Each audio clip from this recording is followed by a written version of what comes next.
Hello everyone, it's me again, Mami Rona, ang isang certified solo nanay tindera. Ngayon, 11:40 na po ng tanghali. Ayan, so medyo wala nang gaanong bumibili. Pero i-share ko lang po sa inyo kasi meron po kasi ako ditong customer. Actually, itong customer ko na to is medyo may katagalan na po dahil nga po siya ay isang construction worker. At syempre, ito nga po ay siya ay PP. So, hindi po talaga siya makapagsalita. So, senyas lang. Ako naman, hindi naman po ako marunong ng sign language. So, minsan, sumisenyas lang siya. Tinuturo niya yung bumibili siya ng mga soft drinks. So, at saka mga biskwit. Pag soft drinks po, yung kanyang binibili ay kumukuha siya ng basyong bote sa labas. Tapos ipapakita niya sa akin kung ano yung kanyang bibilhin. At saka syempre, minsan sa biskwit or minsan kasi hindi niya nakikita yung mga display ko dito na biskwit dahil nga sa ito po ay nasa ilalim, no? O hindi gaano nakikita yung mga biskwit ko. Ayan siya. So, doon po yung biskwit ko. Ayan. So, hindi siya gaano nakikita. So, ang ginagawa ko po ay binubuksan ko na lang itong aking gate, tapos pinapapasok ko siya, tapos makikita niya yung mga variety ng biskwit ko at doon po siya mamimili.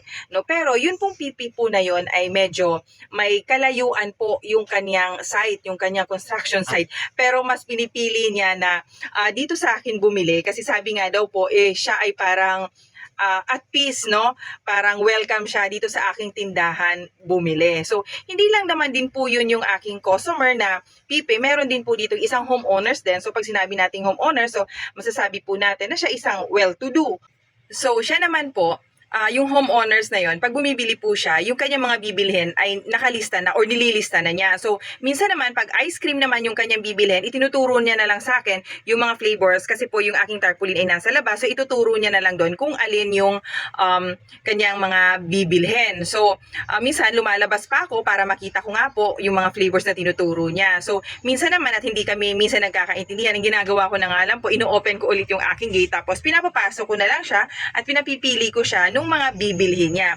So, usually, ganun din po yung aking ginagawa sa kanya. So, same approach lang, no? So, actually, meron din po sa kanyang mas malapit na tindahan. Pero, yun nga po, mas prefer niya na dito sa akin bumili. So, pag may mga ganito po tayong customer, ano, unang-una, siyempre, minsan meron kasi silang insecurity dahil iniisip nila na baka hindi sila maintindihan. So, ito lang po yung aking diskarte, no?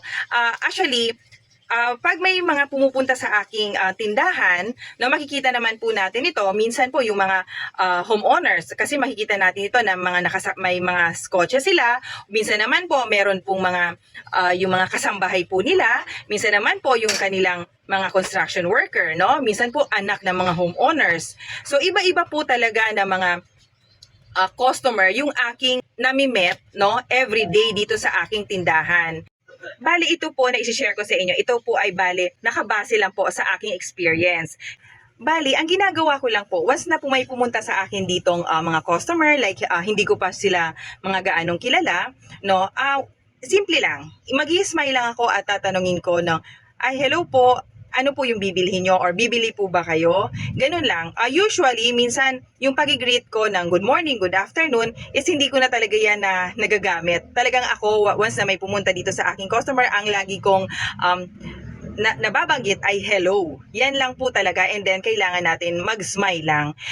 Kasi po, yung pag-smile natin, yan po yung one sign lang din sa ating mga customer na welcome sila dito sa aking tindahan.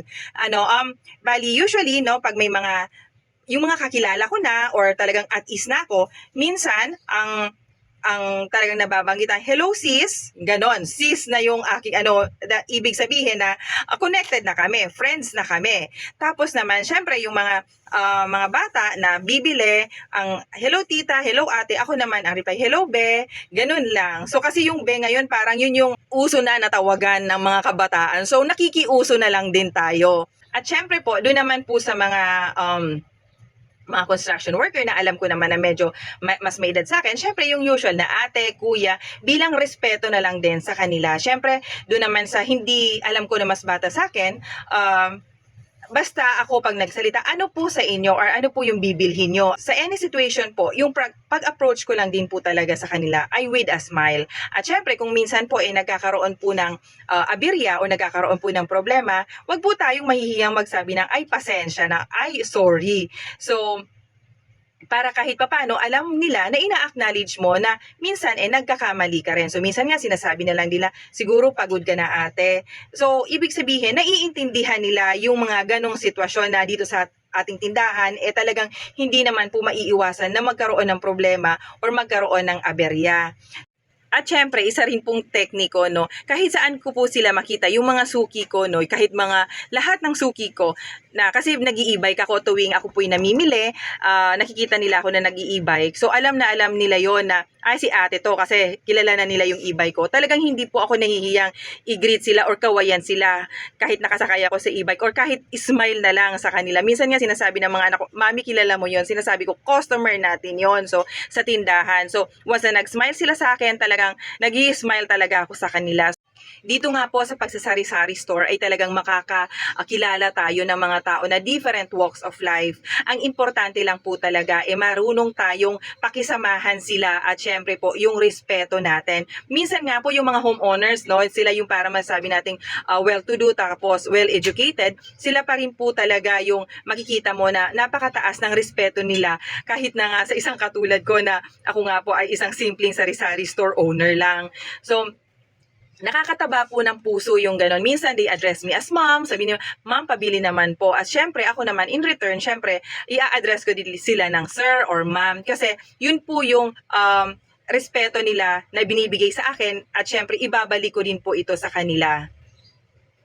At syempre nga po minsan no, yung mga construction worker minsan talagang hindi mo mawawala sa kanila yung talagang mahihiya silang pumasok or mahihiya silang magtanong, lalo na po yung mga bago kasi alam nga nila na baka mamaya may mga bumibili na mga homeowners or minsan naman makikita nila na merong mga maayos ang kasuotan. So minsan nalalaman na nila yung estado sa buhay ng mga ganun. So minsan may mga construction worker po talaga na nahihiyang pumasok. So ako na mismo yung nag-a-approach sa kanila. Kuya, sa inyo po, pasok kayo. Ano po yung bibilhin nyo? So ganun po yung ginagawa ko. Po, meron nga rin po ako dito naging customer ng ngongo. So pag may mga ganun po, wag po natin silang pagtatawanan or intindihin natin kung ano yung gusto nilang iparating sa atin dahil kahit nga po sila'y nahihirapan nga po na yung magsalita, talagang pinipilit din naman nila na ipaintindi sa atin. So tayo bilang isang normal na tao, ano po, na wala tayong kapansanan, intindihin po natin sila. Sila po yung mga special person, no, or mga tao na mayroong special needs. So ibigay po natin 'yun sa kanila, no. Treat them in a special way. So ibig kong sabihin na in a special way, kailangan din po treat po natin sila na meron pong respeto, no, meron pong paggalang. So wag po natin silang parang bigyan ng rason na ma-insecure sila sa kanilang mga sarili. So tayo po na nakakaintindi, tayo po dapat ang mas umintindi po sa kanila. At syempre po, minsan talagang hindi mawawala sa atin, no? Yung minsan nai-stress na tayo, tapos minsan nauubusan na rin tayo ng pasensya. Pag ganun po, chinichill ko na lang yung sarili ko, no? Inom na lang ako ng tubig para kahit papano ma-at ease, no? Yung aking nararamdaman kasi lalong-lalo na nga po minsan pagpagod na. So, wala talaga tayong magagawa. So, dito po sa pagtitindahan, ang pinaka-importante lang din po talaga is yung habaan natin ang ating mga pasensya. At syempre po, no, sa lahat po ng ating mga customer, maliit man po, ay konti man po ang kanilang nabili, marami man po ang kanilang mga binibili, regular customer man natin o kahit man po, bihira lang bumili sa ating tindahan. Once po sila na bumili sa atin, wag po nating kalimutan na magpasalamat. So lagi po, lahat po na yan, lagi po nating sasabihin salamat po, no? Wala pong mawawala sa atin kung tayo ay magpapasalamat sa kanila. Natutuwa po ako pag may mga ganong customer na sinasabi nila na mas gusto daw nila dito sa aking bumili dahil nga po sila ay parang welcome. Kasi yun po naman yung ipinaparamdam ko sa kanila at yun din naman po ang gusto kong iparating sa kanila. At nagpapasalamat po ako dahil pinipili po nila itong aking tindahan na para bilhan nila.